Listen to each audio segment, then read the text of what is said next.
तो स्वागत है आपका हमारी मिथिला की रसोई में। तो आज हम बनाने चल रहे हैं मध्य प्रदेश की रेसिपी इंद्रहारी। शायद आप लोग ना जानते होंगे और पुराने लोग जो होंगे वो जानते होंगे। ये मेरी दादी के हाथों की रेसिपी है। वैसे ट्रेडिशनल ये बनता है उड़द की दाल और चने की दाल से, लेकिन मैंने 4-5 दालें इस्तेमाल किया है और साथ में राजमा भी इस्तेमाल किया है। बहुत ही स्वादिष्ट रेसिपी, बहुत ही फ़ायदेमंद ये बन के तैयार होगी। वैसे उड़द की दाल से बनती है तो वो ज़्यादा सॉफ्ट बनती है, लेकिन फिर भी ये बहुत ही टेस्टी और बहुत ही स्वादिष्ट बन के तैयार हुई। तो अब देखिए, इस दाल को सारी दालों को मैंने धुल लिया था और धुल के इसको 2-3 घंटों के लिए भिगो दिया है। और इसको अब हम देखिए ग्राइंडर में पीस लेंगे। इसमें हम डाले हैं साबुत धनिया, लहसुन, हरा मिर्चा, हींग, अदरक और जीरा और थोड़े से खड़े गरम मसाले यानी बड़ी इलायची वगैरह, और इसको हम पीस लेंगे। थोड़ा दरबारा पेस्ट हम रखेंगे। ये देखिए मेरा दरबारा पेस्ट पीस गया है। इधर हम चढ़ा देंगे कढ़ाई, जैसा कि हमारी दादी बनाती थी बिल्कुल मैं वैसा ही बनाऊंगी। ये देखिए दूध वाली छन्नी है, आप सबके घरों में होगी। इसको आप रख लीजिए और इस पर थोड़ा सा तेल लगा दीजिए जिससे दाल चिपके नहीं। कढ़ाई में डाल दीजिए पानी, पानी में रख दीजिए एक छोटा सा रिंग जो हर घर में उपलब्ध होता है, या रिंग नहीं है तो एक कटोरी रख दीजिए और ऐसे ही पूरी दाल को फैला दीजिए जाली वाली थाली में और ढक दीजिए और कम से कम 10-12 मिनट इस दाल को पकने दीजिए। 10-12 मिनट लग जाता है इसको पकने में, और अगर हो सके तो आप इडली मेकर में भी रख सकते हैं।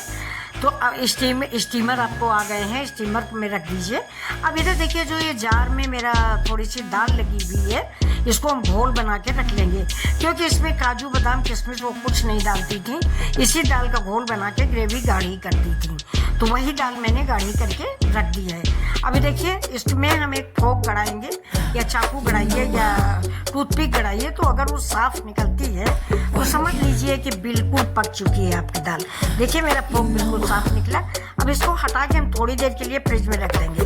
अगर आपको देर से बनाना है तो रसोई में ही रखिए, लेकिन मुझे इधर कढ़ाई में हमारी चढ़ी थी और जल्दी है तो मैंने इसको फ्रिज में रख दिया था 5 मिनट के लिए। 5 मिनट में ही देखिए रेसिपी बिल्कुल जम गई है। अब इसको मैंने तिकोने आकार में काट लिया है। आप चाहो तो इसको चाहो जिस आकार का चाहो काट सकते हैं। इसको डीप फ्राई करके चाय के साथ खा सकते हैं, यूनिक स्नैक्स भी हो सकता है। ज़्यादा बना के रख दें, शाम को तल लें, सवेरे तल लें, खराब नहीं होता है ये देखिए मोटा पतला आप अपने अनुसार रखें। अब इसको हम डीप फ्राई कर लेंगे। और अगर आप तेल बिल्कुल भी खाना नहीं पसंद करते मेरी तरह, तो डीप फ्राई मत करें, इसको ऐसे ही डायरेक्ट ग्रेवी में डाल दें, क्योंकि ये दाल पकी हुई है। ये तो कच्ची नहीं, लेकिन हम 1-2 पीस खाने के लिए तेल में फ्राई कर लेते हैं, क्योंकि चाय भी बन रही है, चाय के साथ इसको खाना है। ये बहुत टेस्टी होता है दोस्तों। सारे मसाले पड़े हुए हैं और मिक्स दालें हैं, कम से कम 5-6 तरह की। राजमा भी है, चना भी है, मूंग भी है, तो बहुत स्वादिष्ट बन के तैयार होता है और ये चाय के साथ बहुत मज़ा देता है। तो ये देखिए बन गया है। इसको हम लोग चाय के साथ 1-1 पीस खा लेंगे, अच्छा लगता है बहुत ज़्यादा। आप लोग भी बनाइए। अब तेल ज़्यादा था, मैंने तेल निकाल लिया है, क्योंकि तेल कम इस्तेमाल करते हैं। अब इसमें हम डाल देंगे ये सारे मसाले। देखिए ये मेरे खड़े गरम मसाले हैं, और खड़े गरम मसाले मैंने दाल में भी पीसा है। जीरा है, दालचीनी है, बड़ी इलायची है, सौंफ है और लहसुन है। और देखिए ये सारे काली मिर्च जरूर डालिएगा, काली मिर्च का स्वाद इसमें बहुत अच्छा लगता है। और दाल है तो हींग है, ये भी आप जानते हैं, डाइजेशन के लिए हींग बहुत ज़रूरी है। दाल में हींग बताने की जरूरत नहीं होती है। अब हम प्याज और लहसुन ऐड करेंगे, अदरक बाद में डालेंगे नहीं। अदरक अगर साथ में डाल दो ना तो अदरक कड़वा जाती है, इसलिए हम अदरक बाद में डालते हैं। पहले देखिए लहसुन फ्राई कर लेंगे, खड़े गरम मसाले फ्राई कर लिए और अब लहसुन फ्राई कर रहे हैं। जैसे लहसुन हल्का गुलाबी होगा वैसे ही हम प्याज डाल देंगे। और प्याज को भी हम ज़्यादा जलाएंगे नहीं, क्योंकि प्याज की मिठास खत्म हो जाती है। प्याज की मिठास होनी चाहिए, तभी सब्जी बैलेंस होती है। अब प्याज के हल्का सा ब्राउन हुआ है, वैसे हमने टमाटर ऐड कर दिया। टमाटर आप ज़्यादा ऐड कर सकते हैं, थोड़ा हम कम खाते हैं टमाटर। 1 टमाटर है ये, आप चाहो तो इसका पेस्ट भी बना के डाल सकते हो। ये सब्जी बहुत अच्छी दोस्तों बनती है। पहले गाँव देहात में सब्जियाँ कम होती थी, आपको 12 मास हर सब्जी मिलती है। अब ये हमारे बेसिक मसाले, कोई नया मसाला मैंने नहीं डाला है, सारे बेसिक मसाले। इस सब्जी में गरम मसाले का विशेष योगदान होता है। बड़ी इलायची का, खास करके जीरा और बड़ी इलायची। दादी हमारी थी तो जीरा और बड़ी इलायची सिलबट्टे में पीस के ढेर सारा डालती थी, उससे सब्जी की महक पूरे घर में फैल जाती थी। अब देखिए ये दाल है, दाल में थोड़ा सा छाछ, अगर छाछ नहीं है तो दही मिक्स कर लें। तो इसमें दही डालना बहुत ज़रूरी होता है, दही से ही इसका स्वाद आता है। अब इसमें हमें जो हमारी इंद्रहर बनी रखी है, जो बच गई है खाने से, उनको हम मट्ठे के पानी में भिगो देंगे। और ये दाल वैसे भी ये पकौड़ियाँ फूल जाती है, लेकिन अगर आपको थोड़ा बहुत डाउट हो तो दाल पीसते समय थोड़ा सोडा डाल दें। और क्योंकि ये 5-6 तरह की दालें हैं, तो चना की दाल बहुत सारी, लेकिन इस 6-7 तरह की दालें थोड़ा सा सोडा देते हैं, बहुत मुलायम होती है।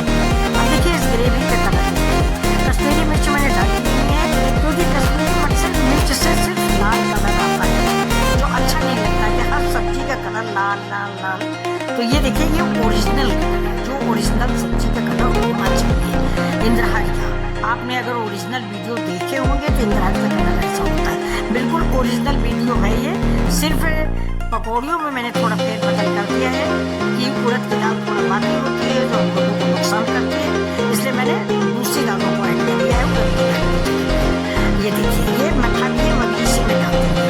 ग्रेवी अगर आपको चावल से खाना है, विशेष करके सब्जी जो है चावल से बहुत अच्छी लगती है, तो बाद में ये मट्ठे वाला पानी और इसमें गर्म मसाले जो दिया जाइएगा, खड़े गर्म मसाले का योगदान हो जाता है, बाद में तड़का भी लगता है। हरी इलायची, काली मिर्च और जीरा मेन खड़ा गर्म मसाला होता है। अभी देखिए इसको हम सर्व कर देंगे। और ये घर में मेरे घर में सबको अच्छी लगती है, पकौड़ियाँ भी बहुत अच्छी लगती है। एक बार आप भी ट्राई करिए, अगर आपको पसंद आती है तो अपने अनुभव की दुनिया पर शेयर करिए। और अगर आप लोग बच्चों यहाँ तक आ चुके हो तो मेरे चैनल को सब्सक्राइब कर लो, लाइक कर लो और शेयर भी करो, और इस सब्जी को जरूर बनाओ। अब देखो मैंने एक तड़का तैयार किया है, इसमें मैंने जीरा डाला, फिर से खड़े गर्म मसाले डाले, खास करके बड़ी इलायची और थोड़ा सा करी पत्ता और जरा सी ये डाल के हम अभी इसके ऊपर से तड़का लगा देंगे। ये जीरा और हींग और बड़ी इलायची इसमें 2-3 बार मैंने प्रयोग किया है, जिससे इसका खुशबू जो है पूरी किचन में फैली हुई है। ऐसी सब्जी पनीर की भी नहीं बनती।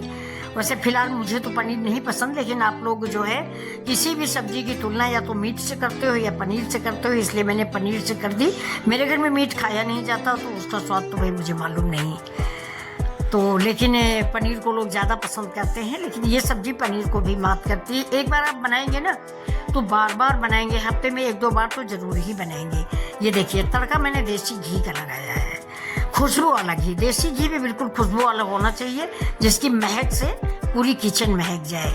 अब आप लोग बहुत दूर हो, क्या महकेगा। देखिए थोड़ा सा वीडियो बनाने के चक्कर में मैंने थोड़ा सा कश्मीरी मिर्च डाल दिया है।